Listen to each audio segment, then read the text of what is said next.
Hi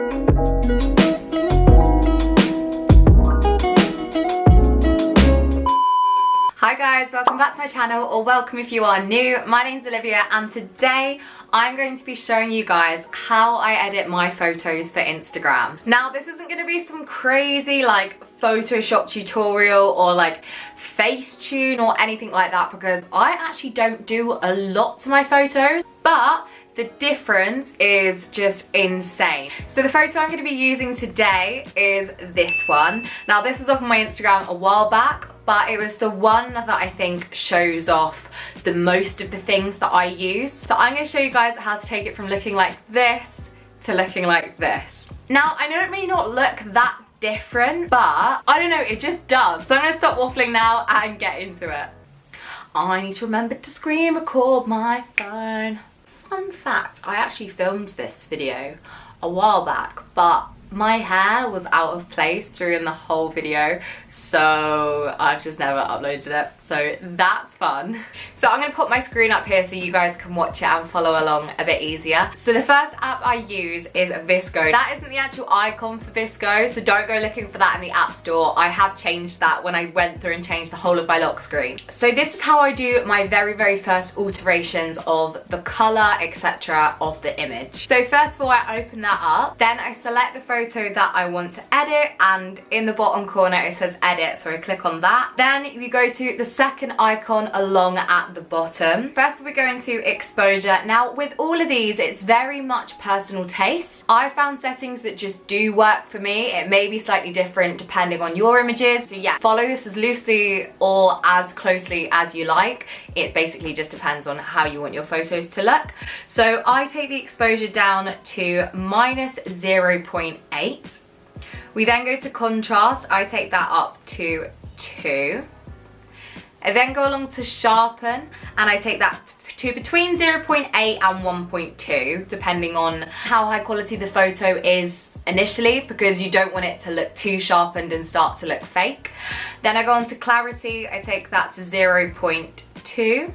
Then I leave the saturation the same, and then I go along to highlights. I take that to about 3, between 2.8 and 4.2, and then shadows go again between 0.8 and 1.6-ish. Then we go next and save, and that is then saved to my camera roll. Next app is Prequel. Now this is the app I use to kind of make sure all of my images have the same tone of colours to them. So it's a, is it called a preset filter? I'm not really sure. This is the app I use next. So again, you go in, you select that edited photo that you just saved to your camera roll from Visco. I go into filters, then retro, and then the one I like to use at the moment is teal. Now what you can do is double click on where it says teal, and then you can slide along depending on how strong you want the filter to be. I usually have mine around 24-ish. Again, I don't know why, this is just things that I've done trial and error, and it's what seems to work for my images. Again, go through and save that to your camera roll so that you can import it into the final app that I use, Snapseed. Again, open up the most recent photo from your camera roll that has been saved from Prequel. Now, this is where I do my like fine touches and just make the image that much better, that much clearer, and that much brighter. First of all, I like to go into the healing tool because I'm lazy and I don't like hoovering before taking my photos. So this tool is amazing because it means I can go through and get rid of all the little bits of dust and all the little bits of flick or whatever on the carpet.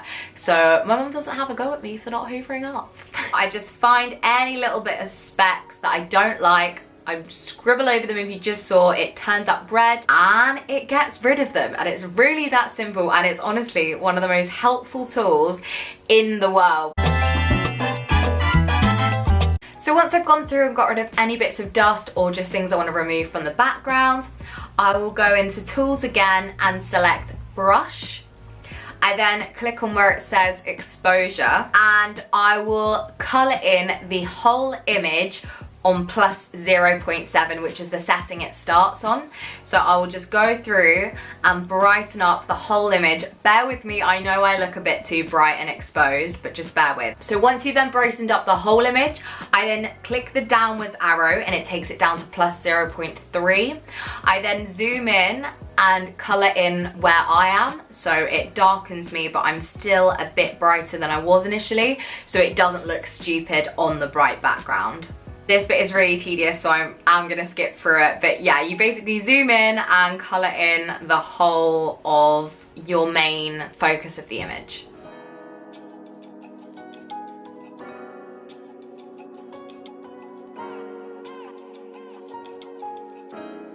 So that is literally all I did for that image. That is the one that you guys have potentially seen on Instagram before. If you haven't, go and check out my Instagram, it is linked below. Now, the last thing that I do use that I didn't have to use on this image is the expanding tool.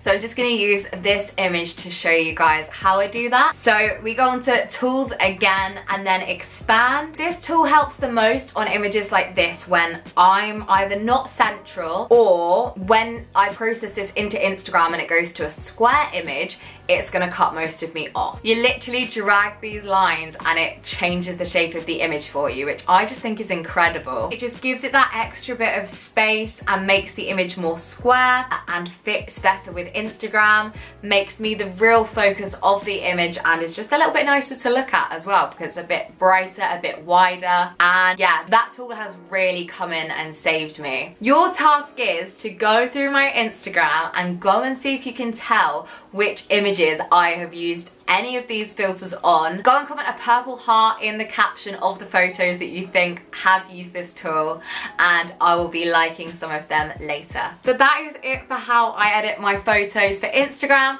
Thank you guys so much for watching. Again, if you did get this far through the video, you know I love you so much. As I said in the last week's video, we are getting that watch time up and it is really appreciated. Do subscribe if you are new around here so you get notified every single time I upload.